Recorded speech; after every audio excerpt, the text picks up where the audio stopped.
जय हिंद। तो मेरा नाम आशुतोष गुप्ता है और मेरा सिलेक्शन एसएससी सीपीयू 2023 के थ्रू सीआईएसएफ एसआई में हुआ है। बाकी उसकी ज्वाइनिंग आ गई है, नेक्स्ट मंथ ही है अब। लेकिन जब तक मैं खाली बैठा था तो मैं सोचा कुछ सीपीयू के मॉक ही लगा लिए जाए, क्योंकि मैंने लास्ट मॉक अपने जब रिजल्ट आया था 5 अप्रैल को, तो तभी शायद उससे पहले ही दिए थे मैंने। तो 2 महीने से कोई मैंने ऐसा सच सीपीयू के लिए मॉक नहीं दिया था। बाकी सीजीएल के लिए मैंने 1-2 बार ऑलिव बोर्ड के लाइव मॉक दिए हैं। बाकी स्पेशली सीपीयू के लिए मैंने कोई मॉक नहीं दिया था। तो आज मैंने बहुत दिनों के बाद मॉक लगाया है सीपीयू का। आज मैंने मॉक लगाया था पीवाईक्यू बेस्ड वाला फुल टेस्ट नंबर 1। तो इसमें आप मेरा स्कोर देख ही सकते हैं, 143.25 आया है। मेरे हिसाब से तो ये थोड़ा कम रहा स्कोर। बाकी अगर परसेंटाइल देखी जाए तो परसेंटाइल तो इसमें 97.45 अप्रॉक्स 97.5 बन गई है। बाकी लेकिन मॉक का लेवल अगर बात की जाए तो ठीक ठाक था। काफ़ी लेंथी क्वेश्चन मैथ में डाले गए थे और सेम हाल रीजनिंग में भी था। तो अगर इसका मेरा सेक्शन वाइज स्कोर देखा जाए तो आप देख ही सकते हैं कि रीजनिंग में 45 मैंने अटैम्प्ट किए थे, जबकि मैं हमेशा ही 50 अटैम्प्ट करता हूँ रीजनिंग में, चाहे जौन सा भी हो। लेकिन इसमें 45 भी हो पाए, वो मुझे छोड़ने ही पड़े किसी भी हाल से, वो बन ही नहीं रहे थे मुझसे क्वेश्चन। और उसमें भी मेरे 2 क्वेश्चन गलत हो गए, तो 42.5। और जीएस में आप देख सकते हैं, जीएस में सबसे ज़्यादा हुआ मेरे साथ धोखा, क्योंकि जीएस में मुझे लग रहा था मेरे सही होंगे क्वेश्चन, क्योंकि क्वेश्चन काफ़ी ईजी थे। मैंने इसलिए 36 अटैम्प्ट भी कर दिए थे। लेकिन वही है कि दोबारा मैंने रिव्यू के लिए उन्हें रख रखा था क्वेश्चन को, तो बाद में टाइम ही नहीं बच पाया, तो रिव्यू नहीं कर पाए क्वेश्चन। जो मैंने फर्स्ट अटैम्प्ट में टेक कर दिए थे वो ही रह गए। तो इसमें भी मेरा 21 ही रहा स्कोर।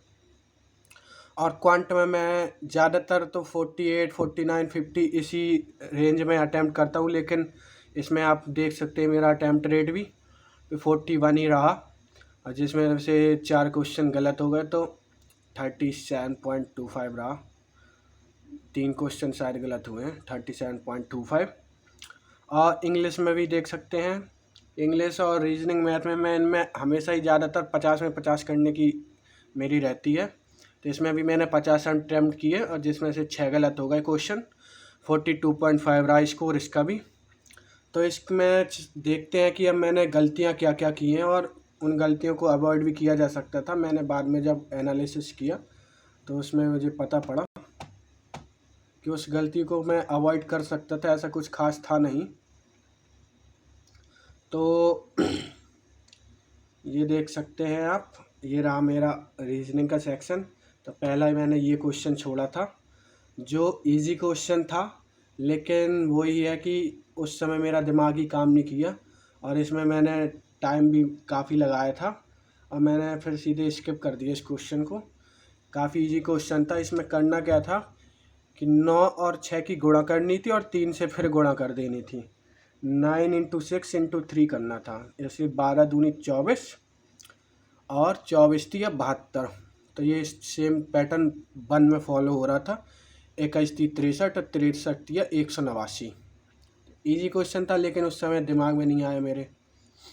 और ये वाला तो नहीं समझ में आया कि ये करना कैसा था। मैंने एक्सप्लेनेशन भी देखी इसकी, लेकिन मुझे एक्सप्लेनेशन भी उतनी समझ में नहीं आई। ये मुझे समझ में नहीं आ रहा था क्वेश्चन की करना कैसा है, तो इसका मैं कुछ नहीं कह सकता हूँ। इसके मैंने 2 ऑप्शन तो एलिमिनेट कर दिए थे, लेकिन लास्ट के 2 क्वेश्चन में मैं रह गया था। ये मुझे बिल्कुल भी समझ में नहीं आया। घोड़ा मस्टैंग, शायद ये घोड़े की कोई वैरायटी होगी, मस्टैंग ऐसी कुछ है, लेकिन मुझे ये बिल्कुल भी समझ में नहीं आया, तो ये भी मैंने स्किप कर दिया था पहले ही। ये सबसे इजी क्वेश्चन जल्दी जल्दी के चक्कर में, और ये शायद मेरे इस वजह से गलत हुआ क्योंकि ये बहुत ही पास पास लिखे थे। तो मैंने बिना पेन उठाए ऐसे ही करने की कोशिश करी, तो वो इस चक्कर में गलत हो गया। क्योंकि मैंने बाद में देखा तो वो बाद में आसान से केवल साइन फिट करने थे। अब वो शांति से अगर साइन फिट करते शांत दिमाग से तो आसानी से हो जाता है, ऐसा कुछ खास था नहीं इसमें। सेम यही रहा इस वाले में। फिर ये वाला थोड़ा सा ट्रिकी था क्वेश्चन, क्योंकि इसमें कुछ लोग अंदर बैठे थे, 3 लोग अंदर के मुंह तरफ अंदर को मुंह किए थे, और 3 में से 2 लोग बाहर की ओर और 1 लोग अंदर की ओर। तो ये वाला क्वेश्चन थोड़ी ट्रिकी था, अगर टाइम देते तो हो जाता, लेकिन वही है कि मेनली इस पे क्या था कि बहुत ज़्यादा ये टाइम लेता और काफ़ी ज़्यादा इसमें वो बनाने पड़ते सर्कल, उसके हिसाब से बैठाना पड़ता।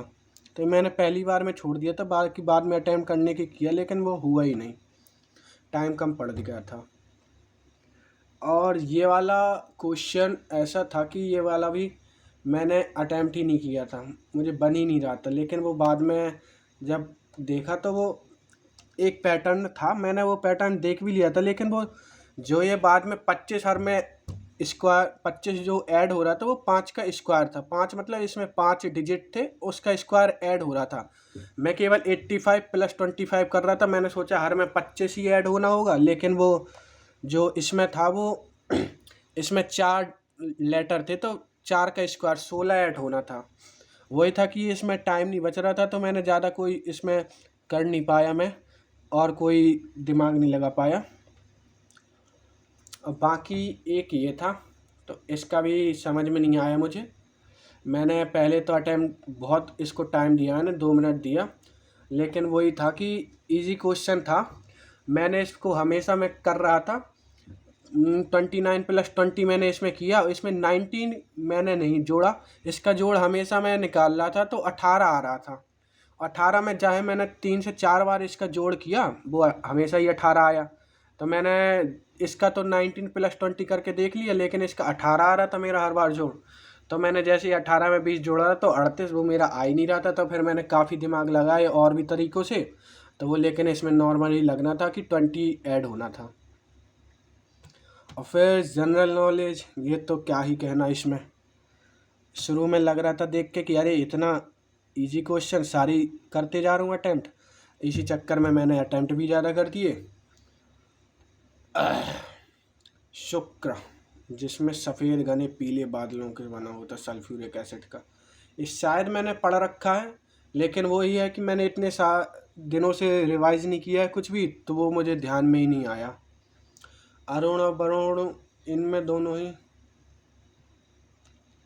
वो गैसीय गिरह तो हैं ये, उसी गैसीय गिरह के चक्कर में मैंने इसमें पीले बादल बना, उसी के चक्कर में ये मैंने कर दिया था। चुंबकीय क्षेत्र के लिए या तो बाहरी होगा या आंतरिक, मैंने शायद आंतरिक लगाया था, ये बाहरी कोर। वही है कि 2 ऑप्शन एलिमिनेट कर दिए थे, लेकिन 2 में वही फिर से मैं कोर के 2 आगे के भागों में विभाजित किया जाता, आंतरिक और बाहरी। बाहरी कोर मैग्नेटिक फील्ड के लिए जिम्मेदार है। ये 4 होता है। ये देखो अब इजी क्वेश्चन हो गया ना, ये मैप ही बिल्कुल दिमाग में नहीं आ रहा था, मैंने इतनी बार देख रखा, लेकिन मैप में सिक्किम भूटान, तो सिक्किम पश्चिम बंगाल, और ये मैंने असम बस देखा, ये मैं अरुणाचल प्रदेश भूल ही गया, मैं उसको सिक्किम समझ रहा था, तो मैंने सिक्किम को सिक्किम ही गिन लिया, और साथ में पश्चिम बंगाल और असम, मैंने कहा ये अरुणाचल प्रदेश सिक्किम से लगता ही नहीं है, मैं सिक्किम को भूटान समझ रहा था, वो ये भूटान। ये इजी क्वेश्चन है कि ये गलत हो गया। प्लासी के ये इतना इजी क्वेश्चन है, लेकिन वही है कि मैंने रिवीजन ही नहीं कर रखा है काफ़ी दिनों से, तो ये उस चक्कर में ये गलत हो गया मेरा। बाकी अगर मैंने रिवीजन कर रखा होता तो ये गलत होने वाले क्वेश्चन ही नहीं है। मीर जाफ़र बना था प्लासी के युद्ध के बाद, मीर कासिम पहले था। वो ये रिवाइज करना पड़ेगा अगर मुझे CPU 2024 ढंग से देना है तो। जहाँ तक का था ये तो याद थी। अब देखो भारत के राष्ट्रपति के बारे में गलत हो गया। राष्ट्रपति 5 वर्ष की अवधि के लिए पद धारण करता है, ये सही है। वह संसद का अंग होता है, ये भी सही है। संसद द्वारा पारित प्रत्येक, ये मैंने लगा दिया, प्रत्येक कानून बनने से पहले राष्ट्रपति की सहमति लेनी पड़ती, ये तो सही था। उसके पास वीटो शक्ति, जिसमें क्या गलत हो गया, वीटो शक्ति वाला क्या है ये। राष्ट्रपति के पास वीटो शक्ति नहीं होती है जिसके द्वारा वह वित्त विधेयक को रोक सकता। अच्छा, वित्त विधेयक के लिए उसके पास वीटो शक्ति नहीं होती है। बाकी वो और किसी चीज़ में वीटो लगा सकता है, लेकिन वित्त विधेयक में नहीं लगा सकता, ये कहने का मतलब है इसका। तो एक ये गलत हो गया, नॉर्मल सा क्वेश्चन। और टुंड्रा प्रकार के वनस्पति के बारे में कौन सा सही नहीं है? छोटी झाड़ियाँ, इस पर लाइकेन, ये वनस्पति विकास, केवल यही मुझे पता था कि ये समशीतोष्ण क्षेत्र में पाई जाती हैं, टेम्परेट जोन में। यहाँ प्राकृतिक वनस्पतियों का विकास सीमित है। यहाँ लाइकेन, काई लाइकेन पाए जाते हैं। छोटी झाड़ियाँ वनस्पति, ये मैंने पहले ही लगाया। ये क्या है? टुंड्रा प्रदेश में, टुंड्रा प्रदेश जहाँ वृक्ष नहीं पाए जाते हैं यहाँ। अच्छा, टुंड्रा प्रदेश में वृक्ष ही नहीं पाए जाते हैं, मतलब उधर पे कोई समशीतोष्ण क्षेत्र वृक्ष ही नहीं पाए जाते हैं। अच्छा, किस भारतीय राज्य का वन आवरण के तहत सबसे बड़ा क्षेत्रफल? अरे यार, एरिया वाइज पूछा था उसने, मैंने मध्य प्रदेश ही लगाया था, पता नहीं अरुणाचल प्रदेश कहाँ से, मैंने परसेंटेज वाइज लगा के रख दिया। अब ये देख लो कितना इजी क्वेश्चन गलत कर दिया मैंने, कि मैं परसेंटेज वाइज उसको लगा के रख दिया, जबकि वो उन्होंने पूछ रखा है कि एरिया वाइज किसका सबसे ज़्यादा होता है। अब यही इजी क्वेश्चन, यही तो गलत हो जाते हैं। चंदौली बिहार में है, लेकिन मैंने पता नहीं, मुझे बिहार ही पता था, मैंने उत्तराखंड लगा दिया, जबकि है महाराष्ट्र में। ये नेक्स्ट क्वेश्चन, ये ही गलत हो गया। कौन सा सोडा लाइम है? सोडा लाइम अब CaO होता है शायद, क्विक लाइम और slag lime. Soda lime NaOH, ये होता है NaOH। Soda lime sodium hydroxide and calcium oxide का मिश्रण है। CHNaO2 soda lime, sodium hydroxide and sodium oxide, calcium oxide का मिश्रण है सोडा लाइम। ये खैर उतना पता नहीं था, लेकिन हाँ। ओ भाई, ये गलत हो गया। जिस ब्याज दर पर भारतीय रिजर्व बैंक बैंकों को देता है, भारतीय रेपो रेट, ये कौन सी रेट आई? रिवर्स रेपो रेट, ये तो पता था। मार्जिनल स्टैंडिंग फैसिलिटी रेट, ये कैसा है? अच्छा, बैंकों को रातों रात लिक्विडिटी, ये मुझे नहीं पता था बिल्कुल भी। मैं तो रिवर्स रेपो रेट, ये दो चीज़ें जानता था, तो उसी हिसाब से लगा दिया। ये तो भाई देखना पड़ेगा फिर। और नेक्स्ट है, ये रहा ढीमसा। ओए यार, ये ढीमसा कहाँ से गलत कर दिया? ये तो पढ़ रखा था मैंने, ढीमसा वाला पढ़ रखा था, लेकिन यही है कि देख लो, रिवाइज नहीं किया है, तो ये सारी क्वेश्चन गलत हो जा रहे हैं, जो आते हुए भी हैं। ऐसे नहीं कि आते नहीं थे क्वेश्चन, आते हैं फिर भी गलत हो जा रहे हैं, जस्ट बिकॉज रिवाइज नहीं किया मैंने। 17वां शान, ये कितना इजी क्वेश्चन गलत कर दिया मैंने, 101 लगा दिया। ये क्या, मैंने 101 में तो कुछ और ही है। अब ये देख लो, इतने इजी क्वेश्चन गलत कर दिए ना। जीएस में 4 से 5 से 6 क्वेश्चन थे जो इजी थे और गलत कर दिए। अब ये देख लो भाई, मैथ में हाल जो छोड़े हैं, इजी क्वेश्चन छोड़ दिए। अब ये वाला इतना इजी क्वेश्चन था कि ये इसमें मैं हर बार क्या कर रहा था कि इसमें करना था कि ये पूछ रहा था 75 रुपये भाव से बेचकर जो सेलिंग प्राइस हो रहा था उसका 20% एक्स्ट्रा कमा रहा था। 20% को मैं हमेशा ही इसको 25% समझ रहा था, तो 4/5 समझ रहा था। तो हमेशा मैं इसका 4 से 5 हुआ तो मैं 5 से 4 कर रहा था, जबकि ये 5 से 6 हुआ सामान, तो 6 से 5 होगा इसका। इतना इजी क्वेश्चन ये वाला मैंने ऐसे गलत कर दिया, इसको देख लो। ये सब जल्दी जल्दी के चक्कर में हुआ है, जितना भी हुआ काम बिगड़ा ये मेरा। ये देख लो, इतना easy question, SQ + YQ + ZQ - 3XYZ x + y + z y2 एक कोष्टक में और दूसरे कोष्टक में 3 × x² + y² + z² minus x + y + z का होल स्क्वायर, ये फार्मूला से तुरंत आ जाना था आंसर। लेकिन वही है कि उस समय मुझे फार्मूला ही याद नहीं आ रहा था, मैंने रिवाइज ही नहीं किया, कम से कम 1 महीने से कुछ पढ़ा ही नहीं है, घर में डला रहा बस, दिन भर रील सरकाई।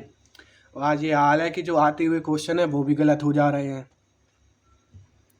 ये वाला नहीं बन रहा था, मैंने सीधे ही छोड़ दिया, ये नहीं बन रहा था भाई, इसमें मैं कुछ नहीं कहूँगा। ये वाला इजी क्वेश्चन था, मैं इसका हर बार ये जो 3/4 लिखा है मैं इसको 3/2 लिख रहा था, तो जिस वजह से मेरा आंसर हमेशा अलग आ रहा था। मैं उसको सही से क्वेश्चन ही नहीं पढ़ा, वो 3/4 को हमेशा 3/2 लिख रहा था मैं, 3/2 में क्षेत्रफल डिवाइड कर रहा था, तो वो आ ही नहीं रहा था आंसर। फिर जब मैंने बाद में ढंग से पढ़ा उस क्वेश्चन को तो फिर आ गया आसानी से एक ही बार में।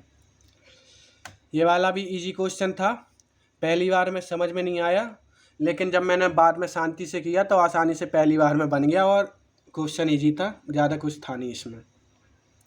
ये वाला क्वेश्चन थोड़ी सा ट्रिकी था, बाद में भी मैंने काफ़ी दिमाग लगाया तभी ये क्वेश्चन हुआ, बाकी पहली बार में तो देखो मैं वैसे ही टाइम कम पड़ रहा था तो कर ही नहीं पाता इसको, तो जब बाद में भी मैंने इसमें काफ़ी टाइम दिया तभी ये मुझसे बन पाया, और ये थोड़ा ट्रिकी क्वेश्चन था। और ये वाला अगर थोड़ा सा भी दिमाग लगाते तो हो जाता, ऐसा कुछ खास था नहीं इस क्वेश्चन में, बस वही है कि जब टाइम कम पड़ा रहा था तो ये लास्ट के लिए मैंने छोड़ रखे थे क्वेश्चन, इसलिए मैंने ये वाला नहीं कर पाया। और ये तो क्या ही बताया जाए, इसका डायग्राम बना लिया, वैल्यू भी सब लिख ली, लेकिन मैंने ये 35 की जगह 45 पढ़ लिया। अब जब भी मैं 45 पढ़ूँ तो 90 एक साइड आ जाए तो दूसरी साइड में मैं 90 देखूँ, लेकिन 90 ऑप्शन में नहीं था, तो इतनी बार मैंने 2 मिनट दिए, इसलिए इस क्वेश्चन को 2 मिनट दिए। हर बार मैं 45 इसको पढ़ूँ, 35 देखा ही नहीं मैंने, 45 ही देखा पहली बार में, जितनी बार फिर मैंने इसका चित्र बनाया हमेशा 45 ही निपट गया क्वेश्चन, अच्छा खासा इजी क्वेश्चन, 1 नंबर दे जाता। अब ये देख लो, 15 था इधर पे, मैंने इसको 10 पढ़ लिया, 50 उम्मीदवार अंग्रेजी में फेल हुए, 40 हिंदी में फेल हुए, 10 दोनों में कॉमन था, 50 40 90 और 10 और हटा देंगे 80, तो हमेशा मैंने 20 सीधे 20 लगाया आंसर, देख लो 19 सेकंड में, वो गलत हो गया। 15 था, 25 बचेगा, इजी क्वेश्चन था, जल्दी जल्दी में निपटा दिया और पढ़ा ही नहीं क्वेश्चन को ढंग से। ये वाला भी कर सकते थे, काफ़ी क्वेश्चन PYQ में किए हैं मैंने ऐसे, लेकिन अभी याद नहीं आ रहा था ये किस टाइप का था, क्योंकि रिवाइज ही नहीं किया बहुत दिनों से, अलजेब्रा मतलब कुछ भी ही नहीं पढ़ा 1 महीने से, जब से रिजल्ट आया तो तब से तो थोड़ा बहुत पढ़ा, लेकिन अभी ये लास्ट के 1 महीने में मैंने और भी नहीं कुछ पढ़ा। ये वाला भी ईजी था लेकिन निपटा दिया उसी चक्कर में। ये वाला बिल्कुल नहीं बना, बाद में भी अटैम्प्ट किया, मुझे फिर भी नहीं समझ में आया, तो ये वाला मैं आप गूगल में सर्च करूँगा और इसका देखूँगा मेथड कैसा करना है, बाकी ये बन ही नहीं रहा था मुझे एक भी बार, जितनी भी बार मैंने किया, बहुत टाइम इसमें मैंने 15 से 20 मिनट लगाए, अपने हिसाब से करने की कोशिश की और उसके हिसाब से मुझे सॉल्यूशन समझ में नहीं आया। अब मैं देखूँगा इसको।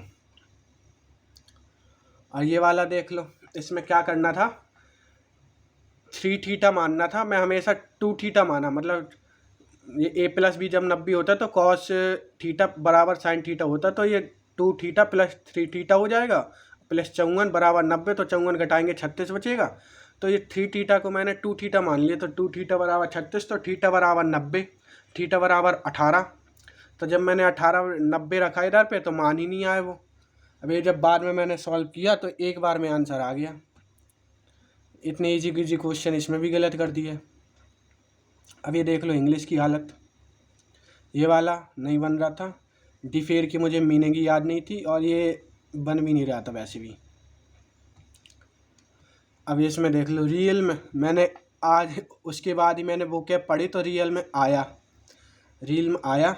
रेडियस की स्पेलिंग गलत थी, लेकिन वो रेडियस जब पढ़ते हैं तो RE का साउंड आता है, तो उसी हिसाब से मैंने RE सही कर दिया, जबकि वो RADIUS होता है, DIUS। इजी क्वेश्चन एक ये निपट गया, आसानी से हो जाना था। गोबर, इसका मुझे पता नहीं था इडियम्स, तो इसको हम कुछ नहीं करेंगे। अब ब्रोक इनटू इतनी बार ये पढ़ा ही है, तो जबकि मोस्ट इम्पॉर्टेंट है इसी के हिसाब से। ब्रोक इनटू घर में घुस जाना किसी की ज़बरदस्ती चोरी करने के मामले से, तो वही है, ब्रोक इन की जगह ब्रोक इनटू आना था, लेकिन हमने नो इम्प्रूवमेंट लगा दिया। रिवाइज ही नहीं किए वो कैब, बहुत दिनों से कुछ पढ़ा ही नहीं है। ये वाला भी समझ में नहीं आ रहा था लेकिन फिर भी हमने लगा दिया। और ये down up, right up to the window, ये एक फ्रेज होता है, right up to the window, कि सीधे विंडो की तरफ देख रहा था, ऐसा मीनिंग निकलता है इसका। तो वो right down to the window लगा दिया, लेकिन right up to the window होता है, ये एक फ्रेज है। तो आप देख ही सकते हैं, इसमें आसानी से होने वाले क्वेश्चन थे, ऐसा कुछ हार्ड भी नहीं था। इसमें मुझे टाइम भी कम पड़ गया, क्योंकि मैंने कम से कम 2 महीने बाद मैं कोई मॉक दे रहा हूँ CPU का, 2 घंटे बिल्कुल कंटिन्यू बैठ के। तो मैं जहाँ पे पहले 15 से 20 मिनट बच जाते थे मुझे पूरे फिनिश करने के बाद भी, तो इधर पे तो मुझे 2 मिनट भी नहीं बचे।